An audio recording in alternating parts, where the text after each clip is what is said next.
Hi, and welcome to another episode of Hot Takes with me, the Silver Fox. Humza yousaf stood in the Scottish Parliament yesterday and lied. Outright lied. He is pulled up on it. He was accused of misleading Parliament, but actually it wasn't misleading. He looked them in the eye and he told an untruth. But rather than apologising, of course, he just laughed it off because he has no concept of what it means to be honourable, honest, open, transparent, and even admitting your own mistakes, because he takes a leaf out of his old mentor's book and he never makes mistakes. So we'll have a look at this and see what he lied about. And it's a doozy, £40 million, you know. Here goes. So, Hapless Humza yousaf pulled up for misleading Parliament as he tries to laugh it off. No, don't use those weasel words of misleading. He plain outright told a lie. The new First Minister was busted for airing a fake UK government grievance when he claimed that Westminster had not supplied funding to the hydrogen acorn project in Peterhead, when in fact all the funding has come from the UK government in Westminster. He knows it, but he couldn't help himself. He's got to do everything he can to show how awful and bad the Westminster government is, even though it's the Westminster government propping his regime up.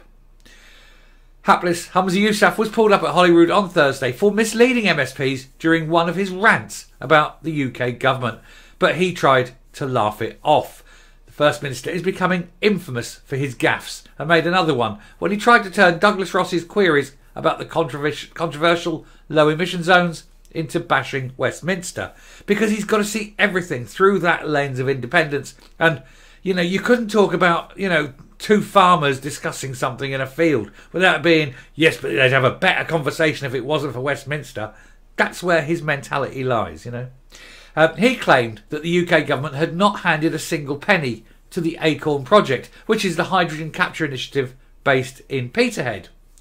However, and of course you wouldn't expect any less, this is an untrue statement, as funding for it has come from Westminster, with £40 million of cash being supplied to help the project. He considers £40 million to be no help whatsoever because he's so blinded to the truth because of his poisoned, toxic mind pushing for independence at every available opportunity, and now having to resort to lies. Absolute lies, once again, just simply to push his point. It's very sad, really. He's a very sad man, isn't he? He's got no joy in his life. He said, when failing to answer Douglas Ross earlier, the First Minister said that the UK government had given, quote, not a single penny of funding towards the Scottish cluster or the Acorn project. So anyone in command of his brief would know that the UK government has in fact given over £40 million to the Scottish cluster, presiding officer. And in light of John Swinney voluntarily correcting the record following him misleading the chamber last night, will the presiding officer advise the First Minister on how he might correct his latest gaffe? Well, there you go. You've been given an out there. You stand up and say, oh, I apologise, I was unaware of the figure, something like that, and you move on, and then nobody cares. But that isn't what happened, because of course not. This is the SNP, and this is Humza useless. The former Deputy First Minister was forced into a grovelling apology on Wednesday night after accusing Tory MSP Douglas Lumsden of spreading incorrect information about the Scottish Government, failing to pass on the Barnet consequentials to swimming pools so that they can be kept open. Alison Johnson, the presiding officer, warned MSPs that the public and Parliament expect that the contents of responses addressing specific questions where members become aware of any inaccuracy, they may take the measures that are available to them in order to make any corrections. In other words, yes, we don't expect you to lie, but we do know that mistakes are made. If you make a mistake, you stand up and immediately correct it, or do so at the first opportunity to correct yourself. But anyway, Mr. Humza yousaf's reaction to being called out for misleading Parliament was also criticised by some within the chamber. The First Minister is understood to have stood up, waved at Mr. Kerr during the point of order before exiting the chamber, and laughing before he had finished speaking. One attendee told the Scottish Daily Express yousaf's reaction to having been exposed as a liar was to smile and wave dismissively before ambling out of the chamber. MSPs do not have to correct their own statements to Holyrood unless they want to, with Mr Swinney's timely apology a rare example of admitting fault, because no one in the SNP ever makes a mistake, ever. We all know this. They are the most perfect beings, aren't they?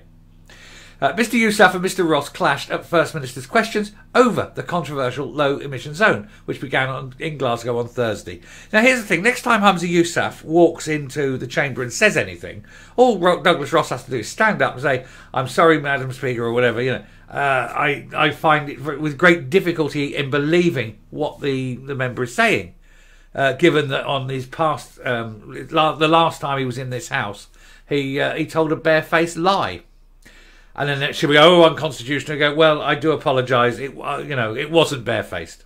And then sit down, smug, and get away with it that way. But you've got to call him out on it, and then keep calling out of him. Can we believe this? This First Minister, a man who won't correct his own mistakes, things like that. And call it out, and call it out, and call it out, till eventually he's shamed into doing it. Anyway, going back to this LEZ. It means that the motorists driving older vehicles will be forced to sell their cars or pay a fine every time they enter the city centre, with this penalty doubling every time. This penalty is there to keep poor people out, to keep them in their place. It's all part of the control as they push for the 15-minute ghettos.